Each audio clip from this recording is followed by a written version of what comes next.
శివారెడ్డి గారా, ఆహా, ఎంతగా ఆవేశంతో ఉరువులకు పోతున్నావా? నీ దేశాన్ని సొత్తు అనుకున్నావా? నీ బాబు సొత్తు అనుకున్నావా? నీ ఇష్టం మాట్లాడుతున్నావు. ఇక్కడ ఒక పోలీస్ డిపార్ట్మెంట్ ఉంది. నాకు ఎస్పీ గారు స్పెషల్ గా ఇక్కడికి పంపించారు. శివారెడ్డి గారి అంతు చూడాలి. అతని భార్యంటో ఎక్కడికక్కడ కట్ చేయాలి.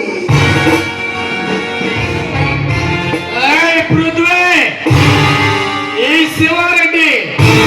శివారెడ్డి పవర్ అంటే తెలిసే నా స్థానంలో అడుగు పెట్టావంటే నా పవర్ తగ్గిందని కావాలా? మీ డిపార్ట్మెంట్ పవర్ పెరిగిందని కావాలా? అసలు ఎందుకు వచ్చావో చెప్పు. ఇన్స్పెక్టర్ పృథ్వీ అని ఇట్ ఈస్ నా పృథ్వీ అది తెలుసుకో. ఏమేమిటో నా పవర్ ఏమిటో రుచి చూపిస్తా. పోలీస్ అంటే మురిసింహాలు అనుకుంటున్నావా? నీటికి, న్యాయానికి, ధర్మానికి అక్కరమైన పోలీసే నాలుగో సింహం.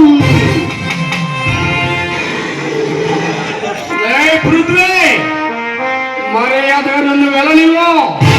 నా దారి పట్టి వచ్చిన వాళ్ళు ఎవరైనా సరే నేను పగబెడితే నాకు పంపగా ఎవరైనా సరే వాడు ఐఐ ఆఫీసర్ అయినా ఐపీ ఆఫీసర్ అయినా సరే ఎవరైనా సరే నా లారీల కింద నా కుక్కలేరి కింద నలిగిపోవాల్సిందే. అది తెలుసుకో. నీలాంటి లారీలను, నీలాంటి బుల్డోజర్లను పైకెక్కించి నడిపించిన వాడి నేను. నీలాంటి ఓరకుక్క అరుపులకు, నీలాంటి చుంచలకు బెదిరింపులకు భయపడేవాడు కాదు ఈ సింహకి. చాలా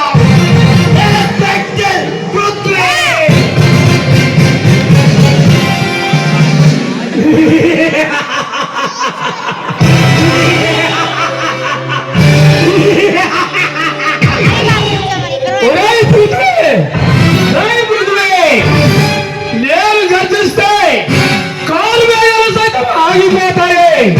నేను పిడుగులు బిగిస్తే పిడుగుల వర్షం కురుతుంది.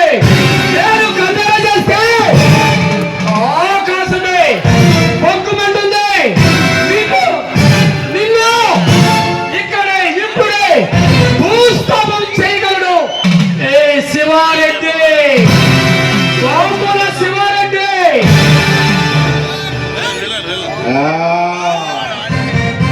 శివారెడ్డి కష్టజీవుల గంటలు కొట్టి పత్రాలు నింపుకున్న బడా బడా రాజకీయ నాయకులు ప్రజావాళ్ళు వాళ్ళు ప్రాణాలు పోగొట్టుకున్నారు. నువ్వెంత నువ్వెంత ఇలాంటి శివారెడ్డిలను 100 మంది నీ కొరగల శక్తి నాకుంది, మా డిపార్ట్మెంట్ ఉంది. ఇలాంటి వారు ఎవరేం చెయ్యలేరు. అదే గుర్తుంచుకొని మనసుగా మిస్టర్ శివారెడ్డి. ఇన్స్పెక్టర్ పృథ్వీ, చరిత్ర తిరగరాయాలన్న మేమే, చరిత్ర సృష్టించాలన్న మేమే.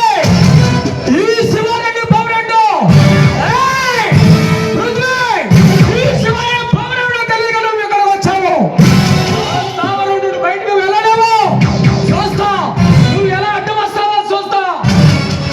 నీలాంటి ఆకురౌడీలను, పేదరౌడీలను పోటుకోసారి జైల్లోకి పంపిస్తాం. నీలాంటి వాళ్ళను కటకటాలను పంపిస్తాం. కడకుండే వాళ్ళను అడలెత్తించడమే ఈ పృథ్వీకి అలవాటు, ఈ ఇన్స్పెక్టర్ పృథ్వీకి అలవాటు. ఇది తలుచుకొని మనసుకో.